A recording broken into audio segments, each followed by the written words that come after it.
I just want to know how to sit on the scaffolding. Why? Why can't I sit on the scaffolding? What is this, Mojang? Some sort of cryptic message? Or maybe just a reference to a bug? So if you load a world and you're standing on scaffolding, yeah, you can fall right through it. But how they are sitting here is a mystery to me, and that'd be a cool feature, being able to sit on scaffolding. Anyways, it's our second pre-release for 1.20, and no sign of a release date in sight yet. And this update is focused mostly on bug fixes. So I think at this point it's probably now fair to rule out that we're going to see that third plant that was related to the sniffer, which I am gutted about because this thing looks so cool. But no worries, we're going to kick this one off with a bug fix, possibly from Hermitcraft. Let's have a look. We've got dyed leather horse armor, and if we give our horse a little right click action, look at that, it's not dyed. Yes, the leather horse armor color has been lost. Yet, if we're to just shimmy it on in like this, you can see that they actually retain their colour. It was just yesterday that I was watching the Hermits play EFO and BOO's horse course, and they discovered this bug, and then suddenly it's fixed in... What is that horse doing?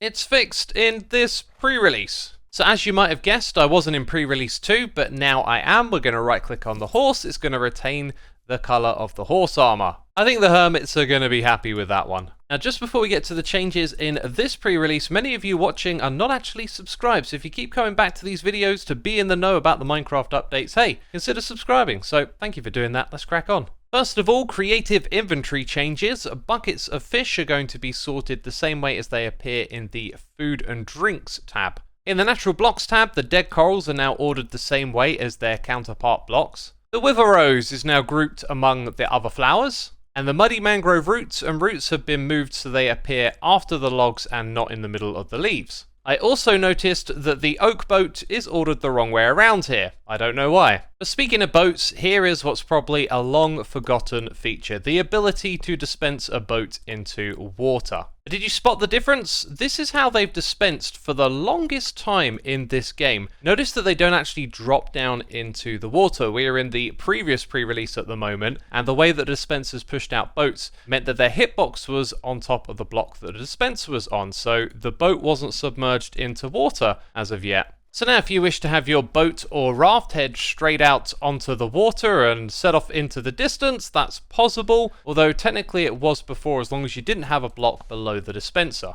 And this is another one of those really old bugs. We've had a few of these taken care of recently. The 30th of October 2012. This bug is over 10 years old, and now it's been squashed. So speaking of bugs being fixed, your keybinds used to be in lowercase, and in pre-release 2 they're going to be in uppercase. If you're a fan of the programmer art resource pack built into the game, you may have noticed that potion effects in the GUI were not displaying correctly. This is now fixed in pre-release 2. And it's subtle, but the game, it does look different. For the longest time we had different textures for all the blocks in this game. Oh, look at the sand. Yes, if you are a new player, it is definitely worth throwing this on, exploring your world, and just see how Minecraft used to look.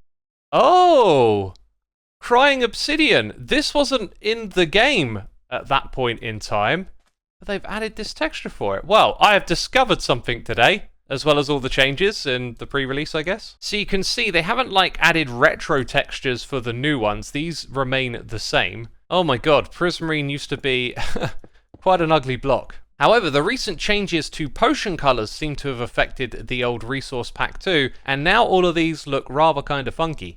Distractions. Here's another bug fix. A nasty one that's obviously not how it's supposed to behave, but in 1.19.4 you couldn't block TNT blast explosions with your shield. That's been corrected in 1.20. Now that we've taken care of the bug fixes, let's talk about the technical changes. First of all, if you use text-to-speech functionality and it's not available when you load up your game, you're going to get a display box letting you know that that's not currently working. And if you are a data pack tinkerer using custom recipes and whatnot, you can now actually use air in the recipe slot as an empty space. So let's say you're making some sort of arrangement of blocks and you want to make sure that the player keeps an empty space in the middle, you would simply define this as air. And this works for all following recipe types except the ones specified here on the website.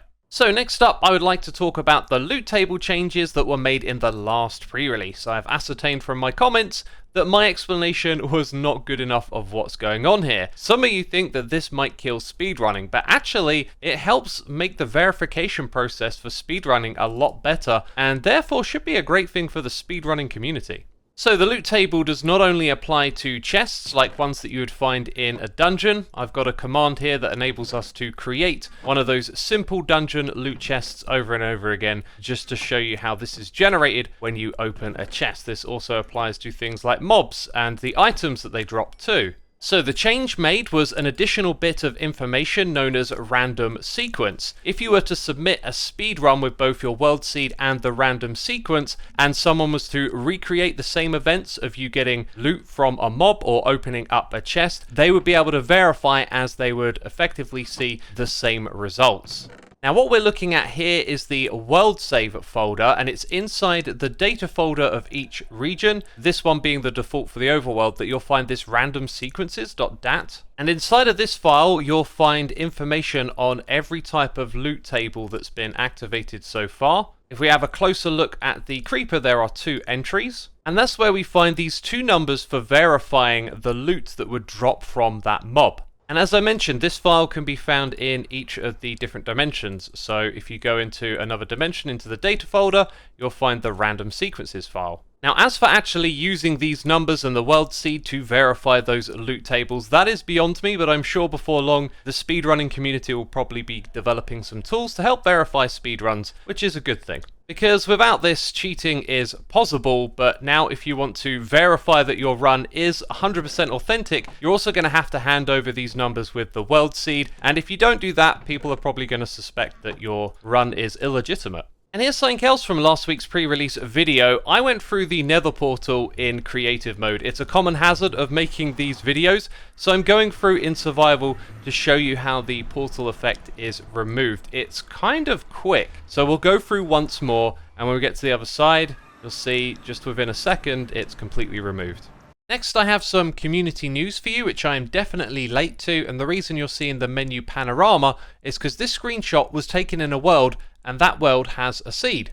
So in less than 24 hours, the Minecraft at Home team were able to reverse engineer the menu panorama and figure out what the seed was. Pretty impressive, right? If you want to see that video, it'll be linked in the description box below. And if you are thinking of going and watching another video, then please do consider my latest episode of Hermitcraft. It was the most fun I've had editing in a long time, and YouTube did that thing where it didn't seem to push it out to as many people. So maybe you missed it. Again, you can find it on my channel if you want to go check it out.